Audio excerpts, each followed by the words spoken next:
Never learned the whole don't talk to strangers thing, so I followed a Bandon local out to these tide pools. And he's gonna go hop over on those rocks and see if he can find any urchin.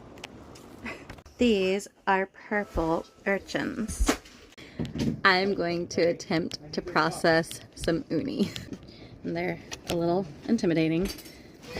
They're super spiny, pokey. I'm going to go on the bottom side and I'm going to cut around that mouth. And then I'm going to pull that out.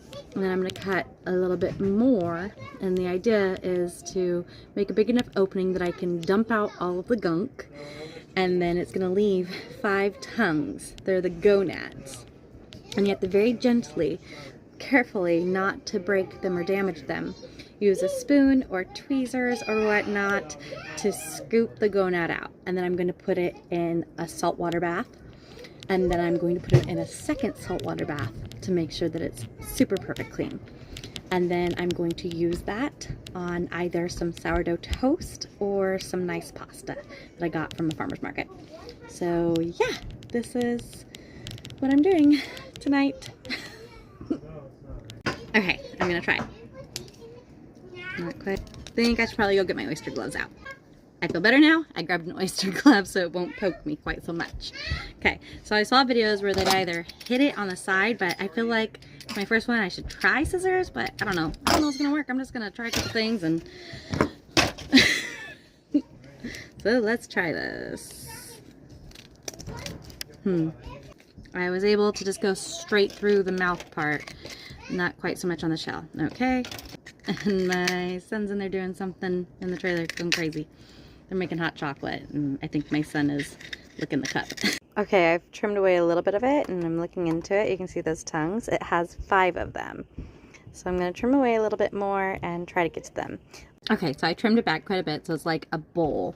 And then I'm taking my finger, and I'm very carefully just rubbing in between the gonads to knock off, I can get a little bit from the top, knocking off the, I don't know what it is, but the gunk. All this seaweed they've eaten or something. I don't know what this is. And I have some salted water that I'm trying to imitate seawater with that I'm using to rinse it because it's a very delicate flavor. You don't want to destroy the flavor. So this is what it looks like on the inside, and I'm going to be trying to scoop those out with a spoon very gently, trying not to damage them. They're not very filled out. They're very small.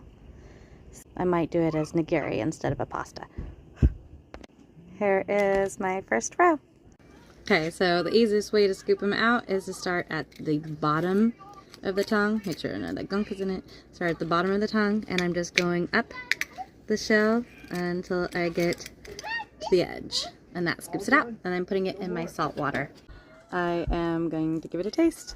I did double salt bath after I pulled out the tongue, the gonad, and I'm gonna eat it now, just fresh. It's really good, but I don't think I need so much salt in my water. Here it is! I made some uni toast. I'm gonna need about 35 more of them because it's really good.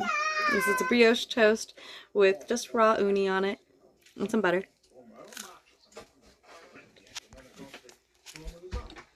It was luxurious.